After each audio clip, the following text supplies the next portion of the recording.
अस्सलाम वालेकुम। पहले ये बयान सुने। हजरत उस्मान गनी शहजादे थे, दौलतमंद बाप के बेटे थे, रईस आज़म थे। अमीरों के बच्चे नाजुक मिजाज होते हैं, मूड के मालिक होते हैं। बहुत बड़े रईस थे, पर इश्क लगा सी खेडा खेड दी तो फिर खेडा भुल गईयां। गज्जल पाया सी यार दे वेखने, फिर ओदी याद विच रोंदियां ही डुल गईयां। हैदर शाह इस गली कदे न रुलदी, पर उन ते रुलदी 4-5 दिन के बाद मदीने आए, सफर पे गए हुए थे। हुजूर के पीछे नमाज पढ़ी तो महबूब के चेहरे पे जरा नकाहत है, कमजोरी है। हजरत बिलाल को मिले, कहने लगो बिलाल मैं 4 दिन बाहर रहा हूं, हुजूर के चेहरे पे कमजोरी क्यों है? जनाब बिलाल कहने लगे जब घर जाके पूछ ले।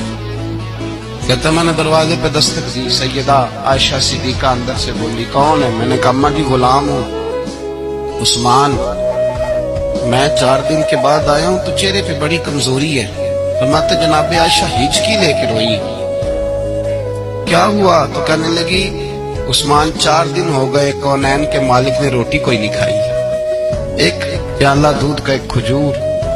हजरत उस्मान गनी रज़ी अल्लाह तआला का अम्मा जी आप पर्दे में नहीं चली जाती? शहजादा दौड़े गए, घर से अनाज की बोरी कंधे पे रखी, हर चीज उठाई। गुलाम कहने लगा मुझे दे दो, 20-20 नौकर हैं घर में। फरमाया नहीं ये मेरी ड्यूटी है, मैं नहीं करनी। उस्मान खुद गए, रसूल पाक के घर में झाड़ू दिया, चूल्हे में आग जलाई। हजरत आयशा कहती है मैं पर्दे के पीछे से देख रही थी, जब उस्मान फूंके मारते थे तो दाढ़ी से धुआं निकलता था। फिर उस्मान जिसने पानी का प्याला भी खुद ने पिया था, उसने सालन पकाया, फिर रोटियां पकाई तो हाथ जले। खाना पका के और दस्तरखान लगा के मस्जिद में हाजिर हुए। का महबूबा अगर मेहरबानी करें तो घर नहीं आते? हुजूर तशरीफ लाए और जब पहला लुकमा ताला तंदूर हड्डां दा बालन कैसी हावां नाल तपाया, कप मुखियां पेड़ कीते, उत्तों इश्क पलेथन लाया, तन दी हांडी मन दा सालन, उत्तों लून सबर दा पाया। गुलाम फरीदा मैं सारी तेरी, तेनू अजे यकीन नहीं आया?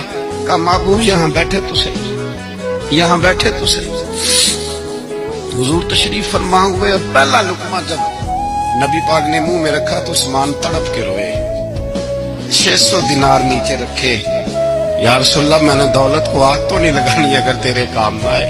हुजूर किस काम की ये जायदादें, किस काम की? अगर आपके घर में 4 दिन खाना ना पके। हजरत आयशा सिद्दीका